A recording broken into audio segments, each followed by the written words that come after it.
Hello, geeks. Welcome to Geeking Out, the podcast about all geeky aspects of software delivery, DevOps, observability, reliability, and everything in between. I'm your host, Adriana Vilela, coming to you from Toronto, Canada. And geeking out with me today, I have Rynn Mancuso. Welcome, Rynn. Hi, glad to be here. Super excited to have you. And where are you calling from today? Oakland, California. Awesome. Okay, well, we shall start off first things first with our lightning round questions. Are you ready? Yes, All right, let's do this. let's do this. First question. Are you a lefty or a righty? Righty, Do you prefer iPhone or Android? Android, Do you prefer Mac, Linux, or Windows? Mac, What's your favorite programming language? JavaScript, All right. Do you prefer Dev or Ops? Ops. Do you prefer JSON or YAML? You know, I kind of hate them both, but my friend has cats named JSON and YAML, and so I'm going to say JSON is a shadow of a black cat who is very attractive, but YAML is extremely sweet, so I'm going to say YAML wins the day. All right, love it. Next question, spaces or tabs? Spaces, And then do you prefer to consume content through video or text? text, And finally, what is your superpower? building relationships. Awesome. Congratulations for being the fastest responder to the lightning round questions. Well, one thing that I wanted to talk about today is accessibility in tech and the importance of accessibility in tech, because oftentimes it ends up coming as an afterthought, if that. So I guess first things first, do you have any what are your thoughts around the accessibility landscape in tech? What do you see that's been super awesomely done, and what do you see that's been very poorly done? Yeah, it's an interesting time in terms of accessibility in tech because when many of us, and I'm included in this group of people, first built the current standards, the WCAG, other standards for web accessibility, the web was a much simpler place than it was today. And we emphasize the importance of writing semantic HTML, of making every element needed for accessibility, from alt text to ARIA elements that allow you to run more advanced controls, all just part of good semantic HTML. And if you're speaking semantic HTML, the thinking went, your content is going to be very easily made accessible. Right now, the web in general is burdened with many, many components that are coming from frameworks, that are coming from a range of different tools. Often your front end has a very complicated tool chain supporting it, lots of plugins, lots of things that you're sucking from other places, perhaps ads if you're serving content. All of this is more complicated for screen readers to navigate because there's lots of components. It's more complicated for people with ADHD and other cognitive challenges because there's more things to distract them. And it's more complicated for folks who might have mobility disabilities and not use standard pointer systems. And so there's some really neat innovation coming out to address framework accessibility, and folks are building accessible frameworks, but it's still a much bigger bridge for us to cross than we anticipated with the original. And also, I think if you extend that from the front end into developer tooling, the tools that we're looking at are more and more complicated. They're more and more visual because it turns out that things that involve sorting and classifying and pattern recognition in text, AI can do very well.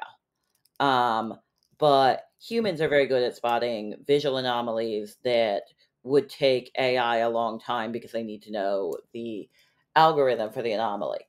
And so, using developer tools and using so many of them is really, I think, taking accessibility in a lot of new directions because it's tricky to provide an equivalent user experience for everybody. Have you seen like are you I know that it's been like slow moving, but are you happy with the direction in which things are going? I'm definitely seeing things getting better. I'm seeing more concern and awareness for accessibility within tech. There's really a movement that I think really got accelerated by the pandemic and people getting to sort of see how they were in different situations than what they were used to, of folks discovering that they experience some form of neurodivergence, particularly like lots of developers, lots of ops people are realizing that part of what made them good at their job was some form of neurodivergence, which can be very different when you're trapped inside the house. And the impact that that can have on you can be very different. And so I'm seeing folks come out as having these identities and have more sympathy, more interest in providing accessible experiences. At the same time, I think lots of folks still don't know how to do it, and we could be doing a better job of teaching, and I think a better job of incentivizing folks to make accessibility something that's built in from the start and expected as table stakes rather than something you're retrofitting for, because retrofitting almost always results in inferior user experience because you just didn't design it with this set of users in mind. Yeah, yeah, it's basically you're saying let's shift left on accessibility, Yes. because otherwise you're doing like a square peg into a round hole, which never ends well. Right. And the reality is that when you build things for accessibility, you are generally making them better for everyone. The Google crawlers that do SEO, for example, are an example of a headless browser, similar to a screen reader that has a sort of that might have a sort of different head than a standard browser, or a text only browser. It renders content quite differently. And so, what you do to improve accessibility for these alternative user agents is also improving accessibility for SEO. It Another part of accessibility, frankly, is good user experience, particularly when you get to accessibility for folks with cognitive challenges, because the reality is that some people have formal diagnosed ADHD and it's hard to focus, and different elements on the screen will make it more likely that their focus gets hijacked. But we all have things periodically that challenge our ability to stay focused, whether we're under a lot of stress, whether we're checking into our systems because we've gotten a page while we were on the train and we're trying to do it from our mobile phone, whether, again, we've gotten a page and we're at a loud bar. And so when you improve the experience to make logical elements draw people's focus, to make it easier to find different elements in the user interface for users with cognitive disabilities, you're actually improving it for everyone. Yeah, that makes a lot of sense. And it's interesting. I remember a couple of years ago when I was still working at Two Cows, and I remember publishing some blog posts on their blog, and I was talking to the person who was responsible for managing the blog, and they're like, "Oh, you make sure you have alt text for all your images," and I'm like, "Oh, that like that's something that." Folks take for granted, right? Mhm. like I can see the image. Why do I need the alt text? And ever since then, like they got me in the habit of always whenever I write my blog posts now and include images, I always make sure I not only have the caption, but I also have the alt text. Mhm. So it's gotten me into that new habit, which I think is very cool. That's lovely. And then the other thing that I was thinking of as well is I remember when like Hacky became a thing Mhm. on Mastodon, and folks were talking about like, oh, when you write out hashtags, make sure that you use camel case, Mhm. because it's easier. I think it's something to do with it has like some sort of accessibility consideration. I can't remember exactly what it is, but because of that, I also like always try to keep that in mind when writing out hashtags, Mhm. which is kind of annoying in the sense it's annoying in the sense where I'm trying to do camel case, and then you're some platforms have like the hashtag autocomplete, and then they'll autocomplete it with like all lowercase. I'm like, damn it, you're like Mhm. ruining my perfectly you're ruining Right. my camel case work. I put so much effort into doing this, and then you've like obliterated it. But it's like just these little things even that we Mhm. can do to just help make things a little bit more accessible for folks. Right. Yeah, the accessibility concern there is that a screen reader will try to pronounce it all as one word if you have lowercase, but if it's camel case, then it understands to stop between words. Ah, gotcha. Yeah, that makes a lot of sense. And then the other aspect that I always think of too is like from the podcasting standpoint, I always make sure that I have like captions included with my podcast. And so I think most of the production in my podcast actually comes from editing the captions and providing a transcript. Mhm. Because like I have an AI tool that generates the captions, and it does a half decent job of it, but like there are things that it misses.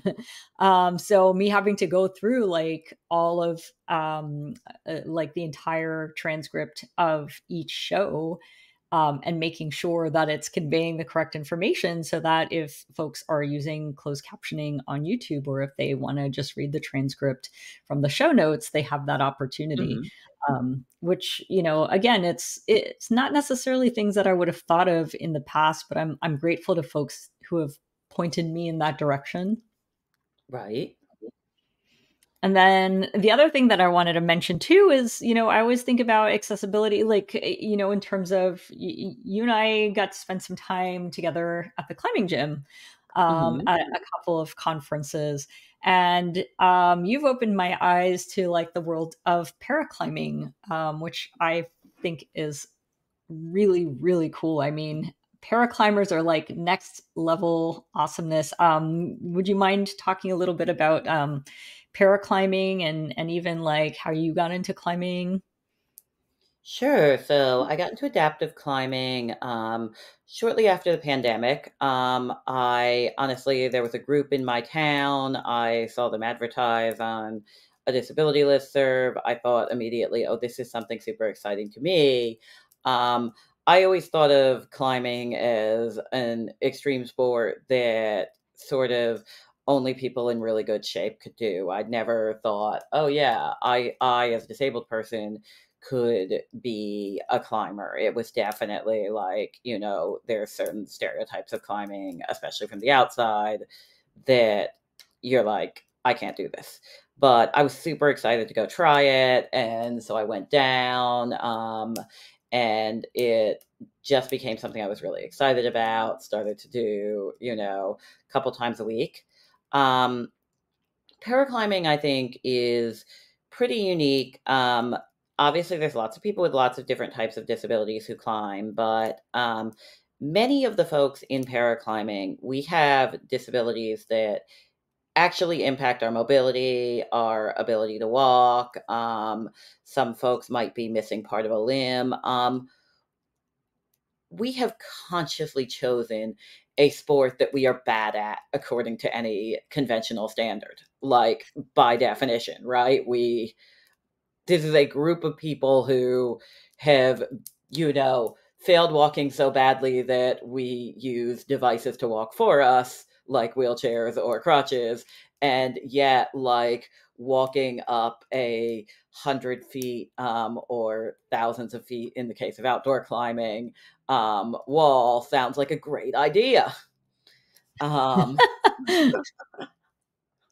yeah, so it's a sport full of people who are trying really hard. It's a very tight knit community. Climbing in general can be very tight knit because your safety is always on the line with the person you are climbing with.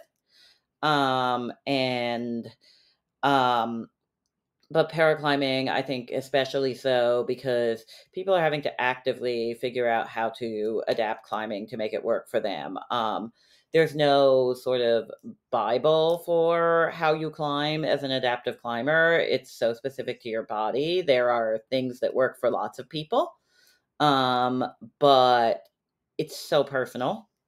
And so people are figuring it out together, how to do it, what's interesting. Um, and I think at the end of the day, paraclimbing and disabled climbers challenge the idea that we have that climbing should be about getting to the top as fast as possible, that it should be fundamentally goal oriented. Lots of climbers with mobility disabilities, particularly, I see folks climb very slowly because they have to move slowly. And um, it's, I think, adding something unique to climbing as a sport to start thinking about it less as about getting to the top, doing things as fast as possible, and more is about the experience of climbing, about building strength, about solving problems. And, like the way we talk about climbing and especially competitive climbing, it doesn't emphasize that. It emphasizes getting Mhm. to the top of the mountain. It emphasizes how fast can you speed climb. And paraclimbing is the opposite of that, and I think has a lot to teach the climbing community. Yeah, it's so true. Like, for me as a climber, especially because my family climbs, and so I'm constantly comparing myself to my husband and my daughter. And it's taken me a long time personally to just get over, like, oh, they're getting some bouldering problem that I can't. Getting over that and just focusing on, like, am I pushing myself? Am I improving as a climber? So it's not like the competition against others, it's the competition against self. What are you doing to challenge your mental limits, your physical limits within what you're comfortable doing? Because I think that's really, at the end of the day, is climbing is all about what you're comfortable doing and how far you're willing to push yourself to do it, really. Exactly, exactly. It's about personally pushing yourself, and I think comparison is definitely the thief of joy within climbing, because everyone, not just disabled people, has a unique body. There are lots of things about your body that go into which moves are easy for you and which moves are hard for you. For example, I'm super tall, so any kind of sit start where you have to start very close to the ground is super painful for me. I hate it. I can barely get in those positions. Adriana is, you're super short, and so Mhm. big reachy moves are difficult for you. They are, yeah, they're the crux for me. They make me angry in probably the same way that the sit starts make you angry. Right, right. But I have big long arms, so I can often just reach up for that kind of hold. Yeah, totally, totally. Yeah, and I think that's the thing, as you said, it's like knowing, like, working with your body and understanding how it works. And that's one thing that I've personally, on my climbing journey, I've had to realize, because, like, my daughter is similar size. She's more slender than me. She's a little Mhm. bit taller, but similar size. So I'm like, oh, she, does whatever move. I'm like, then this is the way that I'm going to do it. And then I realized, oh, I don't have, like, maybe the same level of flexibility, or, like, I just don't have the courage to like do as risky a move as she's doing. And so now I have to like rethink my strategy. Like, how can I do this within the confines of what I'm comfortable doing, knowing how my body's going to function? Right, right. She's 20 years younger than you, and it's much less of a big deal for her if she gets injured because younger people bounce back quicker. Exactly, exactly. But I mean, generally, just like that is what I love about the climbing community, though. In general, is like it is a very like welcoming community, and folks are always cheering each other on. Even like going to new climbing gyms in different cities, there's you can like hang out with a random group of people that you'll probably never see again for a Mhm. session, and just climb together and cheer each other on. And I think that's, we need more welcoming moments like Mhm. these. And then the fact that like it's nice to see, like, after you and I met, like I noticed like in the last year, my local gym has been doing some adaptive climbing. And Mhm. and then I thought back to like, when we were climbing a couple of times um in at like KubeCon Detroit and Open Source Summit last year. Mhm. And you kind of opened my eyes to adaptive climbing. I'm like, oh, this is so nice that like my local gym is like really embracing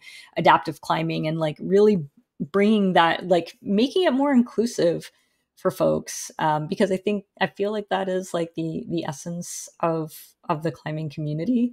um, and also like just the range, as you said, of like different types of adaptive climbing. Like you and I were talking at one point where you told me about like climbers who are blind and they have somebody who calls out holds for them Mhm. as they climb. Like I would have never in a million years guessed that that is something that was possible. And so like it kind of warms my heart that it really is like a sport that's like really open for everybody. Exactly. And man, like as a mobility impaired climber, comparing yourself to a blind climber is definitely the thief of joy. They're so strong. Everything works. Absolutely. Well, I did want to switch gears for a sec and also talk about another thing, which is like you're a CNCF ambassador, Mhm. and you just got renewed for another couple of years. So congrats. Yay. Excited to be Yay. an ambassador with you. Yeah, definitely. And I wanted to I was wondering if you could tell folks about like your own CNCF ambassadorship journey. Like what got you to apply in the first place, and what got you to continue doing the work, like make you want to continue being an ambassador? Sure. So I became a Cloud Native Computing Foundation ambassador because I was already doing a lot of community building work within Open Telemetry, and the ambassador program has lots of support for people who organize meetups. Um, and I was super excited to get that support to be sort of better connected to CNCF. I also, at the time Adriana and I started, there weren't really many ambassadors who had a focus outside Kubernetes. So it was an opportunity to bring more awareness of our project, Open Telemetry, which is the second fastest growing and I think second largest project within the Cloud Native Computing Foundation, um, to the broader Cloud Native Computing Foundation community, to really attempt to make it as ubiquitous as Kubernetes. I've stayed in the program and continued to meet the requirements, less because of that, because much of that has happened over the past couple years that Adriana and I have been working on the project, um, and more because the people in the ambassador program are really truly wonderful, and I love getting the opportunity to connect with people who are passionate about cloud native from all over the world that I get in the ambassador program. And I have to say, like, I think when we were first like newly minted ambassadors last year in Amsterdam, there was like we attended our first CNCF ambassador breakfast, Hmm. and hats off to you. Like, you are such a social butterfly. And I sometimes, like, I can be like, sometimes in crowds, I can be very like, I can shut down because of the introvert in me. And it was thanks to you that, like, you went out and started introducing yourself and like to various folks, and allowed me to tag along for the ride, and that way got to meet some like new ambassadors that I probably would have been the person standing off in the corner because I'm like, oh my god, this is too overwhelming for Mm-hmm. me. So anyway, I want to call that out. Like, hats off to you. You really are like a lovely community builder. You do such a great job of connecting people. So I can totally vouch for your superpower on that. And what I know that like, obviously, like, we're involved together in the hotel end user sig. Are there other areas in CNCF that you're involved in that you're super passionate about? Um, Definitely my biggest investment in CNCF is the hotel and user SIG. However, I've been involved in the Deaf and Hard of Hearing working group as an act of solidarity with other folks with disabilities. I spoke on a panel at CubeCon EU with a lot of folks from that community. And they have really, I think, some of the hardest time, because my disability, when I sit down at my desk, it doesn't impact me all that much. Sure, I have ADHD, but so do half of the developers. Um, but my mobility disability doesn't really have any impact. And in fact, once we started interviewing remotely, it was great because I didn't even have to disclose that I had a disability until after I was hired. Um, and for the deaf and hard of hearing folks, it's very challenging because um, so much of the information about new technologies you get at conferences, you get by sort of watching videos and webinars. It's tough just to follow things in text, and people don't always make things captioned, they don't always make things accessible. And in the case of some deaf people, in fact, their first language is sign language. And sign languages aren't related word by word to to any spoken language. Um, they, for example, American Sign Language is called American Sign Language because it shares many of the cultural assumptions of American English. What it does not share is the grammatical assumptions and the ways of saying things, because there is a language called Signing Exact English, and that is not so much a language as spelling out written English letter by letter. That is extremely slow. It's not a good way to communicate. So, for example, you may have three gestures to communicate an entire sentence in sign language because the grammar is set up to be economical in terms of movement. It uses facial expressions, etc. And so, if folks' first language is written English, uh, it, nah, if folks' first language is sign language, then when they learn written English, that is a second language. And they also Hmm. don't have the advantage that the rest of us have of learning how to both write and speak at the same time and being able to move back and forth between the two modalities. It is strictly a visual modality. And so it can be more challenging for folks to get involved in the community, both because everyone is speaking English out loud and because written English is not the exact analog of their signs language. There's no written version of the sign language. So I have a lot of respect for folks in this community, and there's just amazing people becoming engineers with all sorts of situations, everything from a little bit hard of hearing to, folks who are completely deaf and whose first language is sign language. And I've learned so much from the vibrancy and the energy that these folks bring to this very hard problem, because literally, like, the second they go on a phone interview, their disability is exposed. You know what Right, I mean? right. That takes a lot. Besides that, I'm involved in the CNCF AI working group. I have mostly been involved in sort of community building exercises for them, like like managing presences at events, doing um, user surveys. They're working on white papers on how AI is being used in cloud native, which is super exciting to sort of see this space grow and change. And I'm really stoked that that's happening. Outside the Cloud Native Computing Foundation, I work on Contributor Covenant 3.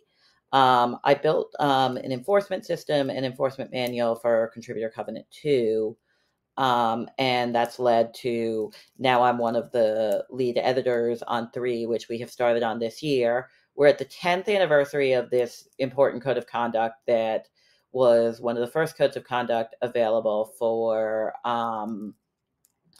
for open source projects. The CNCF uses a modified version of the contributor code of conduct for across all of their projects.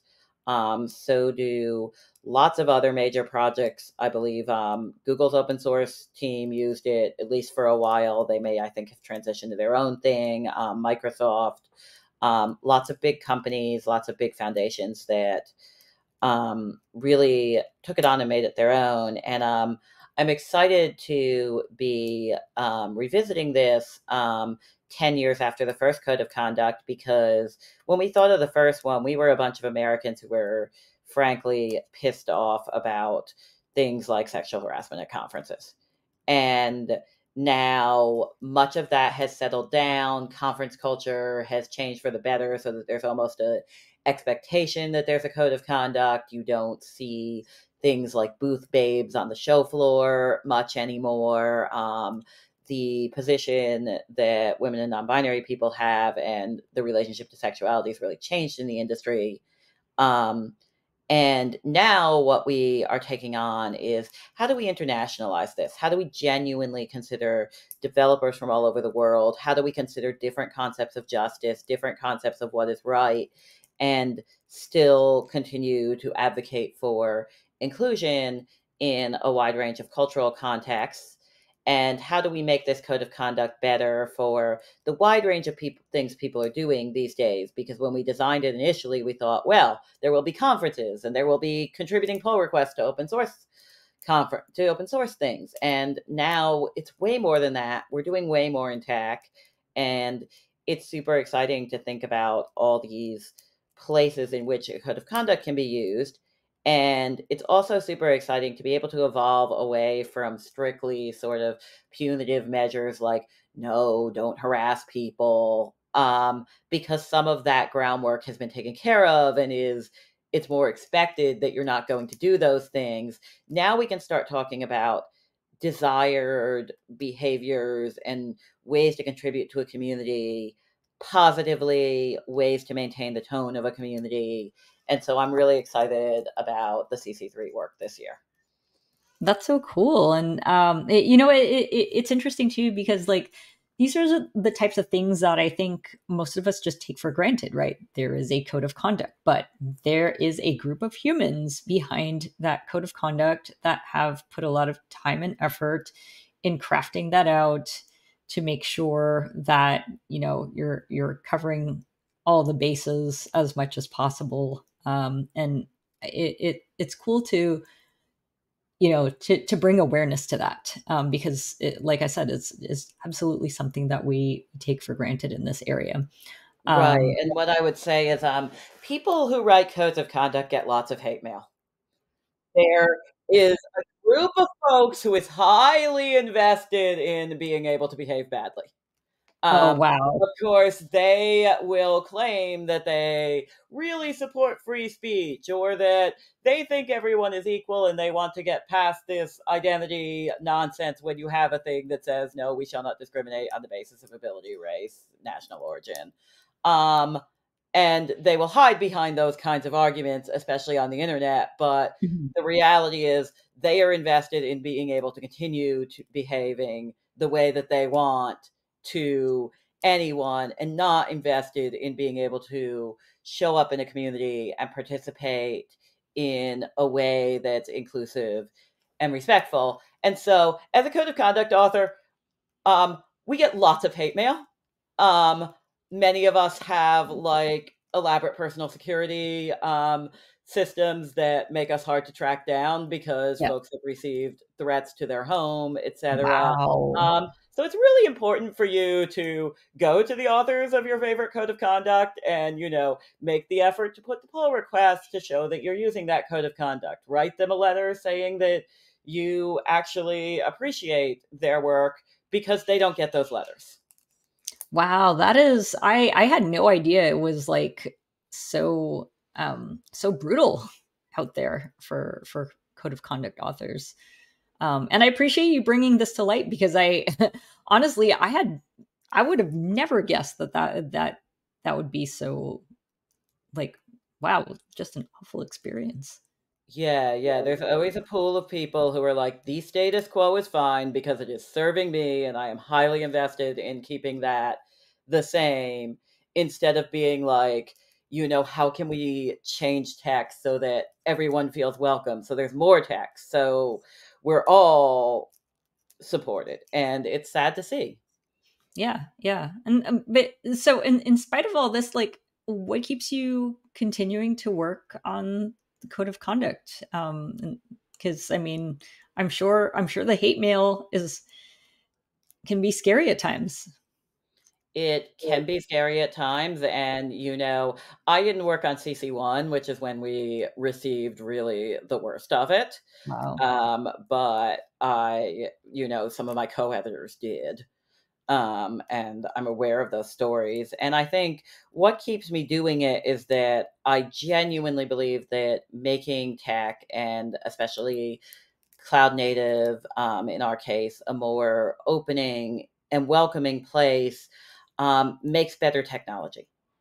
It makes better user interfaces when we think about the needs of a wide range of users, from folks who need accessibility to folks who might not speak the language of the interface as a first language, to sort of thinking about internationalization. All of these things are better thought about by a diversity of people. Yeah. And so I feel that code of conduct work, and I also was involved in rolling out the code of conduct system across all of Mozilla's projects. I didn't write their code of conduct. It was one of the first codes of conduct that did have desired behaviors, but Mhm. sort of evangelized it into all the communities, did workshops on it. Um, I believe that codes of conduct have the power to help us heal some divides within the tech community and bring people together. And I feel like having a safe environment should be table stakes for everyone. Yeah, And I want to work absolutely. to make that happen. That's great. Yeah, yeah. Everyone deserves to be in a place where they feel included and safe. And it's nice to see that like there is work going on in the community to help make that happen.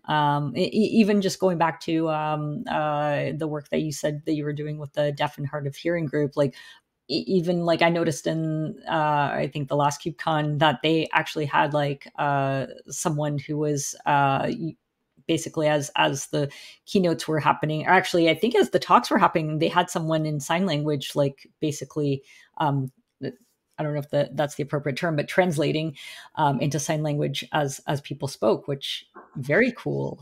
And again, you see until you see that, you're like, oh my God, I've been taking for granted this entire time that, I can hear people speak and some people Right. like they can't. And something you don't see at KubeCon is that they have a system behind the scenes that is AI based, that takes in audio and text and puts out captions or audio in a person's native language. And lots of people are listening to it. You get to see the sign language interpreters because, at least right now, that still can't be AI'd. The translation is too different. It's visual material. But that's a tiny element of all of the internationalization that is going on in the Cloud Native Computing Foundation. And we're also seeing, in the last year, so they've launched KubeCon China, which is actually getting folks from behind the wall. They've launched Cube Day India. Mhm. India is one of the largest places that contributes to open source, and they contribute in ways that are quite different than the way we think about contribution in the West, because they go to code clubs, which are like meetups. They'll go to Code Club on Friday, like you'll go to Code Club on Friday night, and you'll work through a contribution together, and you might not necessarily be like super skilled or all working on the same project, but your folks are learning together. But then from a code of conduct and a behavior standpoint, that poses lots of challenges that we don't experience when we think about, oh, what's the code of conduct for people in the US who are sitting at home typing on their computer on GitHub. um, their experience is very different. And similarly, um, China has lots of very specific rules about information going in and out of China. India, there is caste-based oppression that can happen. For example, when I was at Mozilla to manage these code clubs, we ended up hiring a contractor in India who had a very good knowledge of like Western feminism, had sort of been to school for women's studies, and also of Indian culture, who could be our translator when issues came up, because we were like, this person is writing to us that people from this particular neighborhood can't feel welcome at this code club, and we care about this, and we don't understand the dynamics. And then it's like, oh, well, these people are actually low caste, quote unquote, and this other caste, they're trained from birth to hate these people, and like, we needed an explainer. Wow. Wow, that's so wild. Yeah, these things that you just take for granted, doing working in Western culture.